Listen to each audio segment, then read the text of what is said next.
ಬೆಂಗಳೂರಿನಲ್ಲಿ ಎಗ್ಗಿಲ್ಲದೆ ಸಾಕ್ತಾ ಇದೆಯಾ ಭ್ರೂಣ ಹತ್ಯೆಗಳು? ಯಾಕಂದ್ರೆ ಈ ಪ್ರಶ್ನೆ ಕೇಳೋದಕ್ಕೆ ಸಾಕಷ್ಟು ಕಾರಣಗಳಿದೆ. ಒಂದಲ್ಲ ಒಂದು ನಿದರ್ಶನ ಬೆಳಕಿಗೆ ಬರ್ತಾನೆ ಇದೆ. ಸಿಲಿಕಾನ್ ಸಿಟಿ ಬೆಂಗಳೂರಿನಲ್ಲಿ ಎಗ್ಗಿಲ್ಲದೆ ನಡೀತಾ ಇದೆ ಭ್ರೂಣ ಹತ್ಯೆ ಆಸ್ಪತ್ರೆಗೆ ಆರೋಗ್ಯ ಇಲಾಖೆಯ ಶ್ರೀರಕ್ಷೆ ಇದೆಯಾ? ಹಾಗಿದ್ರೆ ಯಾಕೆ ಪ್ರಶ್ನೆ ಕೇಳ್ತಾ ಇದ್ದೀವಿ ಅಂದ್ರೆ, ಹೊಸಕೋಟೆಯ ಓವಂ ಆಸ್ಪತ್ರೆಯಲ್ಲಿ 373 ಭ್ರೂಣಗಳ ಹತ್ಯೆಯಾಗಿದೆ. ಕಳೆದ 4 ವರ್ಷದಲ್ಲಿ 373 ಗರ್ಭಪಾತ ಮಾಡಿಸಿದ್ದಾರೆ ಓಂ ಆಸ್ಪತ್ರೆಯ ಸಿಬ್ಬಂದಿ ವೈದ್ಯರು. ಗರ್ಭಪಾತದ ವರದಿ ತಯಾರಿಸಿದ್ದ ಕುಟುಂಬ ಕಲ್ಯಾಣಾಧಿಕಾರಿ ಮಂಜುನಾಥ್ ವರದಿಗೆ ಜಿಲ್ಲಾ ಆರೋಗ್ಯಾಧಿಕಾರಿ ಸುನಿಲ್ ತಡೆ ನೀಡಿದ್ದಾರೆ. ಆಸ್ಪತ್ರೆ ವಿರುದ್ಧ ಕ್ರಮ ಜರುಗಿಸುವಂತೆ ಡಿಎಚ್ಒ ಧಮಕಿ ಹಾಕಿದ್ದಾರೆ.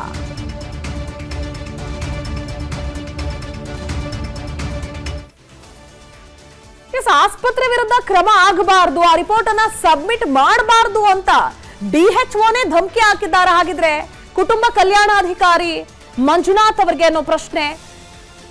ಈ ಒಂದು ಘಟನೆಗೆ ಸಂಬಂಧಪಟ್ಟ ಹಾಗೆ ಈ ಹಿಂದೆ ಸತ್ಯಂ ಹಾಸ್ಪಿಟಲ್ ಆಗಿರಬಹುದು, ಆಸರೆ ನೆಲಮಂಗಲದ ಆಸ್ಪತ್ರೆ ಆಗಿರಬಹುದು, ರಿಪೋರ್ಟ್ಗಳನ್ನ ಸಿದ್ಧಪಡಿಸಿ ಅವರು ಆಕ್ಟಿವ್ ಆಗಿ ಕೆಲಸ ಮಾಡ್ತಿದ್ದಾರೆ. ಆದ್ರೆ ಅವರ ಮೇಲಾಧಿಕಾರಿ ಡಿಎಚ್ಒ ಇದಕ್ಕೆ ತಡೆ ನೀಡ್ತಾ ಇದ್ದಾರಾ, ಧಮಕಿ ಹಾಕ್ತಿದ್ದಾರಾ? ಹಾಗಿದ್ರೆ ಯಾವ ಕಾರಣಕ್ಕಾಗಿ?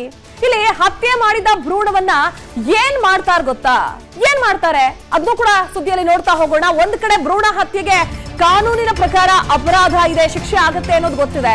ಆದ್ರೂ ಕೂಡ ಯಾವುದನ್ನು ಲೆಕ್ಕಿಸದೆ ಭ್ರೂಣವನ್ನ ಹತ್ಯೆ ಮಾಡ್ತಾರೆ. ಅದಾದ್ಮೇಲೆ ಆ ಭ್ರೂಣವನ್ನ ಏನ್ ಮಾಡ್ತಾರೆ ಅಂತ ನೋಡ್ತಾ ಹೋಗೋಣ. ಖಾಸಗಿ ಆಸ್ಪತ್ರೆಗಳ ಮಾಫಿಯಾದ ಇನ್ಸೈಡ್ ಸುದ್ದಿ ಇದು. ಪ್ರತಿಯೊಬ್ಬರು ಕಿವಿ ಇಟ್ಟು ಕೇಳಿಸ್ಕೊಳ್ಬೇಕಾಗಿರೋ ಸುದ್ದಿ ಇದು. 6 ತಿಂಗಳ ಭ್ರೂಣಗಳನ್ನ ಕಸಕ್ಕೆ ಬಿಸಾಡ್ತಾರಂತೆ ಸಿಬ್ಬಂದಿ. 6 ತಿಂಗಳ ಭ್ರೂಣ, 1 ಅಥವಾ 2ನೇ ತಿಂಗಳದಲ್ಲ, 6 ತಿಂಗಳ ಭ್ರೂಣ. ಇನ್ನು 3 ತಿಂಗಳು ಕಳೆದ್ರೆ ಅದು ಮಗು ಆಗ್ಬಿಡುತ್ತೆ. ಇನ್ನು ಭ್ರೂಣ ಹತ್ಯೆ ಮಾಡಿ ಕಸದ ಯಾರ್ಡ್ಗಳಲ್ಲಿ ಡಂಪ್ ಮಾಡ್ತಾರೆ. ಕೆಲ ಖಾಸಗಿ ಆಸ್ಪತ್ರೆಗಳಿಂದ ಮೆಡಿಕಲ್ ವೇಸ್ಟ್ಗೆ ರವಾನೆ ಮಾಡಲಾಗುತ್ತಂತೆ. ಕಳೆದ 1 ವರ್ಷದಲ್ಲಿ 1400 ಭ್ರೂಣ ಹತ್ಯೆ ನಡೆದ ಮಾಹಿತಿ ಸಿಕ್ಕಿದೆ. 2023-24ರಲ್ಲಿ 15,000 ಗರ್ಭಿಣಿಯರಿಂದ ತಪಾಸಣೆಯನ್ನು ನಡೆಸಲಾಗಿದೆ.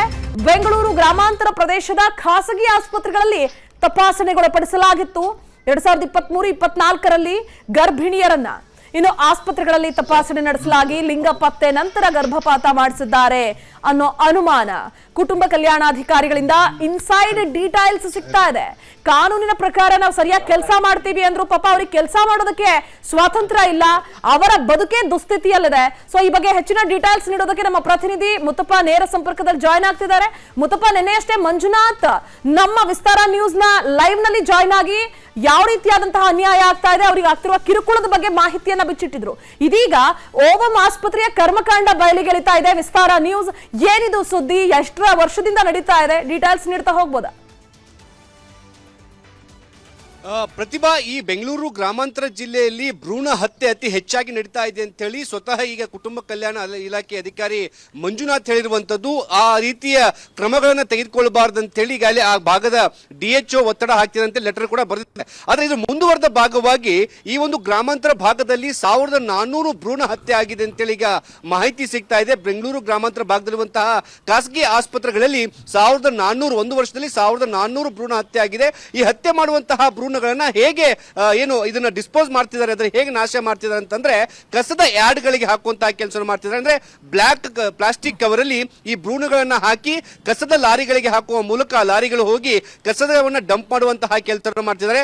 ಇನ್ನೂ ಕೆಲವೊಂದಿಷ್ಟು ಖಾಸಗಿ ಆಸ್ಪತ್ರೆಗಳು ಈ ಭ್ರೂಣಗಳನ್ನ ಮೆಡಿಕಲ್ ವೇಸ್ಟ್ ಅನ್ನ ತೆಗೆದುಕೊಂಡು ಹೋಗುವಂತಹ ಈ ಒಂದು ಗಾರ್ಬೇಜ್ ಗಳಿಗೆ ಕೊಡುವಂತಹ ಕೆಲಸ ಮಾಡ್ತಿದ್ದಾರೆ. ಅಂದ್ರೆ ಯಾರಿಗೂ ಗೊತ್ತಾಗದ ಹಾಗೆ ಇದನ್ನ ವ್ಯವಸ್ಥಿತವಾಗಿ ಭ್ರೂಣ ಹತ್ಯೆ ಮಾಡಿ ಆ ಭ್ರೂಣಗಳನ್ನ ಕಸದ ಯಾರ್ಡ್ಗಳಿಗೆ ಡಂಪ್ ಮಾಡುವಂತಹ ಕೆಲಸ ಕೂಡ ಮಾಡ್ತಿದ್ದಾರೆ. ಈ ಬಗ್ಗೆ ಸ್ವತಃ ಕುಟುಂಬ ಕಲ್ಯಾಣ ಇಲಾಖೆ ಅಧಿಕಾರಿಗಳು ಕೂಡ ವಿಸ್ತಾರ ನ್ಯೂಸ್ಗೆ ಮಾಹಿತಿ ಕೊಟ್ಟಂತೆ ಬೆಂಗಳೂರು ಗ್ರಾಮಾಂತರ ಜಿಲ್ಲೆಯಲ್ಲಿ ಕಳೆದ 1 ವರ್ಷದಲ್ಲಿ 1400 ಭ್ರೂಣ ಹತ್ಯೆ ಆಗಿರುವಂತದ್ದು ಕೂಡ ಗೊತ್ತಾಗ್ತಾ ಇದೆ.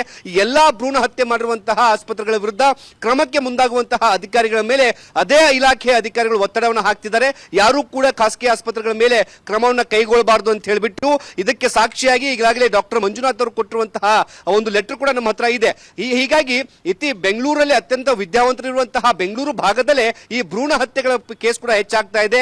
ಸ್ವತಃ ಆರೋಗ್ಯ ಇಲಾಖೆ ಅಧಿಕಾರಿಗಳು ಈ ಸುದ್ದಿಯನ್ನು ನೋಡಿ ಏನಾದರೂ ಕ್ರಮವನ್ನ ಕೈಗೊಳ್ಳಕ್ಕೆ ಮುಂದಾದ್ರೆ ಈ ಭ್ರೂಣ ಹತ್ಯೆಯನ್ನು ತಡೆಯಬಹುದು. ಅದನ್ನು ಹೊರತುಪಡಿಸಿದ್ರೆ ಈ ಭ್ರೂಣ ಹತ್ಯೆ ಹೀಗೆ ಮುಂದುವರಿಯುತ್ತೆ. 6 ತಿಂಗಳವರೆಗೂ ಕೂಡ ಗರ್ಭಿಣಿಯರು ಬಂದು ಆಸ್ಪತ್ರೆಯಲ್ಲಿ ತಪಾಸಣೆ ಮಾಡಿಸ್ಕೊಂತಾರೆ. ಯಾವಾಗ ಭ್ರೂಣ ಲಿಂಗ ಪತ್ತೆಯನ್ನ ಮಾಡ್ಕೊಂತಾರೋ ಆಗ ಹೋಗಿ ಅಬಾರ್ಷನ್ ಮಾಡುವಂತಹ ಕೆಲಸವನ್ನು, ಅಂದ್ರೆ ಭ್ರೂಣ ಹತ್ಯೆ ಮಾಡುವಂತಹ ಕೆಲಸ ಮಾಡ್ತಿದ್ದಾರೆ. ಹತ್ಯೆ ಮಾಡುವಂತಹ ಭ್ರೂಣಗಳನ್ನ ಕಸದ ತೊಟ್ಟಿಗೆ ಬಿಸಾಡುವಂತಹ ಕೆಲಸ ಕೂಡ ಮಾಡಲಾಗ್ತಿದೆ ಅಂತ Pratibha. Okay, thank you Muttappa ಡೀಟೇಲ್ಸ್ಗಾಗಿ. ಅನುಕ್ಷಣದ ಸುದ್ದಿಗಳಿಗಾಗಿ Vistara news YouTube channel subscribe ಮಾಡಿ. ಹೊಸ ಸುದ್ದಿಗಳ ನೋಟಿಫಿಕೇಶನ್ಗಾಗಿ ಬೆಲ್ ಐಕಾನ್ ಕ್ಲಿಕ್ ಮಾಡಿ. ಲೇಟೆಸ್ಟ್ ಅಪ್ಡೇಟ್ಸ್ಗಾಗಿ www.vistaranews.com ವೆಬ್ಸೈಟ್ಗೆ ವಿಸಿಟ್ ಮಾಡಿ. ಅಂಗೈಯಲ್ಲೇ ಜಗತ್ತಿನ ಸುದ್ದಿ ತಿಳಿಯಲು Vistara news Kannada app download ಮಾಡಿ.